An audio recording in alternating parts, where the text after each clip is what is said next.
La planification et l'anticipation, c'est sans doute apparu aussi dans les différentes présentations. Nous tenons ce comité de gestion des inondations pour faire le point et nous projeter. D'ici quelques jours ou quelques semaines, la stratégie nationale de gestion des inondations sera présentée au gouvernement. Après adoption, nous allons commencer sa mise en œuvre. Mais dès le début de l'année 2026, cette année, le prochain comité se tiendra un peu plus tôt qu'habituellement pour pouvoir justement faciliter et encourager ces anticipations. J'y reviendrai au moment de la lecture des principales recommandations. Il y aura un renforcement à faire dans le suivi des actions. Et comme le disent les jeunes quelquefois, le suivi, c'est aller suivre une action jusqu'à son terme totalement et nous assurer qu'elle est réalisée. Je disais à quelques-unes des équipes, top K, comme le disent les jeunes, top K jusqu'au bout. J'ai deux exemples que j'aime à rappeler. Ces deux exemples sont tous tirés de nos actions à Touba. L'année dernière, il y a eu une action qu'on peut considérer comme une bonne pratique.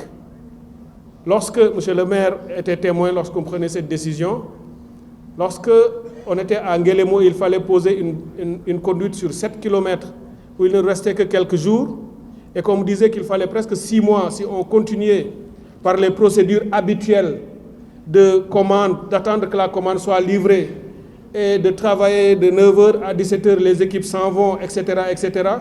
Ça, on avait pensé qu'en le faisant, ça prendrait des mois et des mois.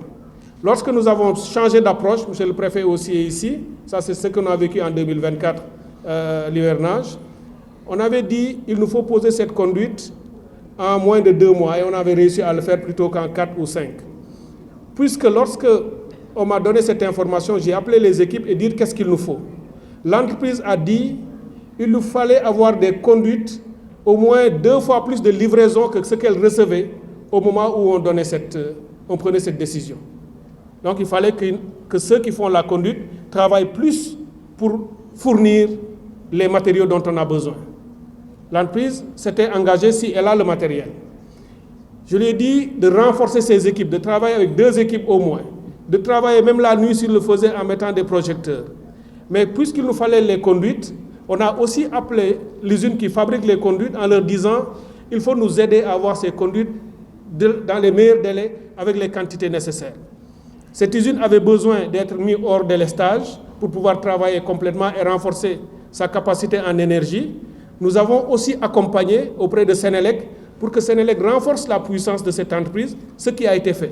Donc vous voyez qu'on a suivi cette action et jusqu'au bout, et finalement les conduites ont été données à temps et le travail a été fait dans un délai quasi record. Et j'ai dit à mes équipes, notez cette approche et partout maintenant c'est comme ça que vous travaillerez. Il ne faut pas dire, moi j'ai demandé à tel de faire, après je suis parti, je l'ai laissé faire et quand vous revenez il n'a pas fait et vous avez des difficultés. Et le deuxième exemple c'était aussi ça, il fallait donner un groupe électrogène quelque part.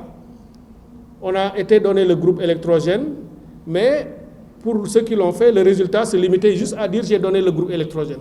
Alors qu'il fallait s'assurer que ceux qui avaient la mission de connecter, de faire fonctionner, de s'assurer que l'énergie est là, le carburant et autres, ça n'avait pas été fait. Et après, ça nous a créé des difficultés. Je donne ces petits exemples qui peuvent paraître banals, mais c'est un peu comme ça qu'il faudra désormais travailler, puisque devant chaque action, il y aura le nom d'une structure opérationnelle, puisque ce n'est pas seulement le ministère de l'Hydraulique qui fait ça, vous le savez, il y a Ageroute, il y a ADM, chacun fait quelque chose. Il y aura le nom d'une structure et il y aura le nom d'un responsable désigné qui va rendre compte. Si c'est fait ou si ce n'est pas fait, si c'est mal fait ou s'il y a des problèmes, quelqu'un va venir rendre compte et des mesures appropriées seront également prises, puisqu'il faudra qu'on apprenne de tout ce qu'on est en train de faire pour ne pas seulement reproduire tout le temps et à chaque fois les mêmes travers, ce qui ne nous fait pas gagner ni en efficacité ni en temps.